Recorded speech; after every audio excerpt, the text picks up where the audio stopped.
Reka twongere tubazuze inshuti za HPTV Rwanda tukatugushimira wowe wamaze gukora subscribe cyangwa se sabone uruwa agaciro cyane, ariko natwe turahari kugira ngo tugufate neza tukugezeho amakuru agezweho, ibintu bigiye bitandukanye mu ngingo ndetse n'ibisata bitandukanye, tuguhe amakuru aba yizewe n'ahandi rero wayasanga ni kuri HPTV Rwanda. Tugarutse rero nanone tubagezaho amakuru agezweho muri kano kanya. Turaza gukubitira mu karere ka Nyamasheke, haravuga umugore wakubiswe n'inkuba ariko ngo ateruye umwana ararokoka. Turaza no kubabwira yuko imipaka ihuza u Rwanda na Kongo idafunze, ahubwo ngo abambuka bakwiye kwigengesera. Turaza kubabwira kandi ko muri Uganda, ubwo ni hanze y'u Rwanda, urugo rwahoze ari perezida w'inteko ishinga amategeko rwasanzwemo intwaro. Muri RDC ibitero by'ingabo za leta byakomeje kwibasira ibice. Reka rero izi ngingo tuzirambure tugende tunyura muri aya makuru twari tubabwiye tuza kugarukaho, noneho ugende umenya byinshi byiriwe bivugwa. Reka tukubwire ko i Nyamasheke umugore yakubiswe n'inkuba arapfa, umwana yarateruye ararokoka. Umugore witwa Nyiranziyumvira Marie Rose wo mu karere ka Nyamasheke yakubiswe n'inkuba ahita apfa, umwana we yarateruye ararusimbuka.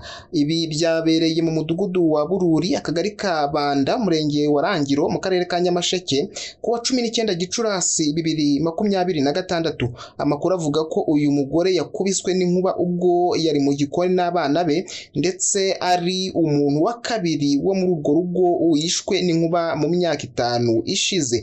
Ku mugoroba wo kuwa kabiri saa 10 nibwo muri aka gace haguye imvura nyinshi irimo inkuba n'imirabyo. Rero ngo nibwo inkuba yakubise muri ruriya rugo, hanyuma ihitana uriya mudamu nyine. Nyakwigendera w'imyaka 40 yari mu gikoni atetse ari kumwe n'abana be barimo babiri b'impanga z'imyaka 2 na mukuru wabo. Nyiranziyumvira yarateruye umwana umwe muri izo mpanga z'imyaka 2.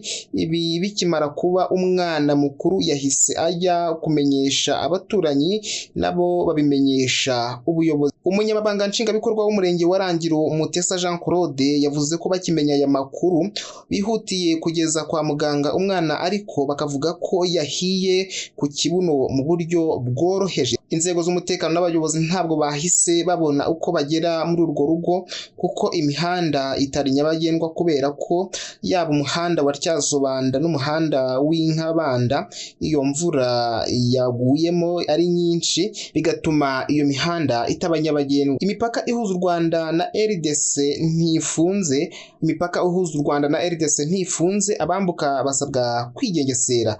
Guverinoma y'u Rwanda yatangaje ko imipaka ihuza u Rwanda na Repubulika ya Demokarasi ya Kongo idafunze, bityo abambuka bagomba kwigengesera ndetse bagapimwa kandi bakabanza kubimenyesha ubuyobozi, bitewe n'uko icyo gihugu cyagaragayemo icyorezo cya Ebola terwa na virusi ya Bundibugyo. Umuvugizi wungirije wa guverinoma y'u Rwanda Uwera Jean Maurice kuri uyu wa gatatu yahamirije imvaho ko imipaka idafunze, ariko kujya cyangwa kuva mu gihugu icyo cyorezo kirimo bisaba ubwitonzi, bityo abagenda basabwa kubanza kumenyesha ubuyobozi, abacuruza bagakorera muri za koperative. Uwera yongeyeho ko mu rwego rwo kurinda ubuzima no gukumira ikwirakwira rya Ebola mu Rwanda, buri mugenzi winjira cyangwa usohoka mu gihugu abanza kugenzurwa. Kwa 15 Gicurasi 2026 nibwo ikigo nyafurika gishinzwe kurwanya no gukumira indwara z'ibyorezo muri Africa CDC cyatangaje ko mu burasirazuba bwa RDC hongeye kugaragara icyorezo gishya cya Ebola. Ku wa 16 Gicurasi 2026 ishami ry'umuryango w'abibumbye ryita ku buzima OMS ryatangaje ko nyuma yo kugaragara muri RDC iki cyorezo cyageze no muri Uganda, iburira ko ibihugu bituranye biri mu byago bitewe n'ikwirakwira ryacyo. OMS yavuze ko Ebola ari ikibazo cy'ubuzima rusange gihangayikishije cyugarije isi kimaze kugaragara ku bantu basaga 513 aho kimaze guhitana abantu 131 muri RDC n'undi umwe muri Uganda. Reka dukubitire no hanze y'u Rwanda, duhere muri Uganda tubabwire ko urugo rwahoze ari perezida w'inteko ishinga amategeko rwafatiwemo intwaro. Abashinzwe umutekano muri Uganda bafatiye intwaro mu rugo rwahoze ari perezida w'inteko ishinga amategeko Anita Annette Amonge ukekwaho kunyereza umutungo w'igihugu. Amonge yayoboye inteko ishinga amategeko mu bihumbi 2022, yashakaga kwiyamamariza manda ya kabiri ariko ategekwa guhagarika uwo mugambi ubwo yatumirwaga mu nama yabereye mu biro by'umukuru w'igihugu tariki ya 15 Gicurasi 2026. Umwe mu bitabiriye iyi nama yayobowe na perezida Yoweri Kaguta Museveni yabwiye ikinyamakuru New Vision ati yashinjwe ibirego byinshi birimo gukoresha nabi umwanya w'ubuyobozi no kunyereza amafaranga y'inteko. Yasobanuye ko abitabiriye iyi nama baganiriye ku mitungo Amonge aherutse kugura irimo inzu n'imodoka bihenze byabaye intandaro y'ibikorwa byo gusaka urugo rwe byatangiye tariki ya 16 Gicurasi. Imodoka ebyiri Amonge atunze zirimo iya Range Rover ndetse n'iya Rolls Royce Carina ifite agaciro k'ibihumbi 400 by'amadolari zafashwe zijyanwa ku cyicaro cya polisi. Umugaba mukuru w'ingabo za Uganda yitwa General Muhoozi Kainerugaba yatangaje ko imodoka za Amonge zizagurishwa muri cyamunara kandi ko amafaranga azavamo azashyirwa mu kigega cya leta.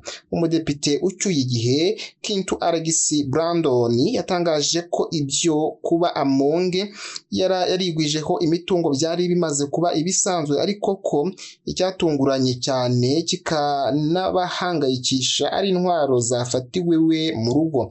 Anita Amonge n'umugabo we Moses Amonge ntibemerewe gusohoka muri Uganda mu gihe bakomeje gukorwaho iperereza. General Muhoozi yatangaje ko abanyamategeko bazunganira abanyereza umutungo w'igihugu bazabona ingaruka zikomeye.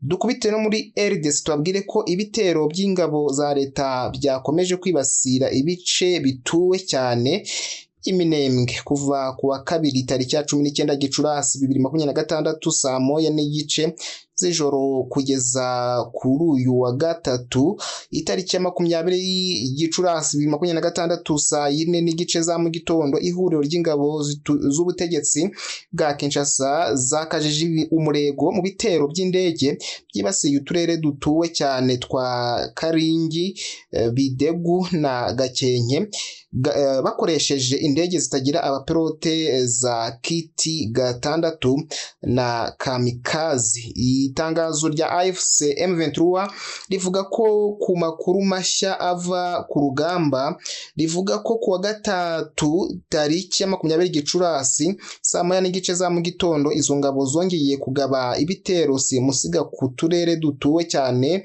twa Katoyi ndetse no mu nkengero zaho bakoresheje indege zitagira abapilote ndetse n'imbunda zirasa mu ntera ndende mu gitero simusiga kibasiye abaturage n'abasivili. Ibi bitero by'ubugome kandi bitavangura bikorwa n'ubutegetsi bwa Kinshasa bituma hapfa abaturage b'inzirakarengane benshi, bagasenya amazu menshi n'ibikorwa remezo ndetse ngo bagahatira abaturage guhunga ku bwinshi. Reka dusoreze kuri iyi nkuru ivuga yuko gusubukura ibitero kuri Iran byari kwagura intambara no mu bindi bice. Umutwe udasanzwe w'ingabo za Iran IRGC watangaje ko Leta Zunze Ubumwe za Amerika na Israeli iyo bibeshya bagasubukura ibitero baherutse gusubika intambara bahanganyemo yari gukwira mu bice birenze uburasirazuba bwo hagati ikomeje kuberamo. Ku cyumweru tariki ya 17 Gicurasi 2026 perezida wa Amerika Donald Trump yatangaje ko we na minisitiri w'intebe wa Israel Benjamin Netanyahu bashobora gusubukura ibitero ibitero kuri Iran mu gihe yakomeza kwinangira ikanga gusinya amasezerano yo guhagarika intambara.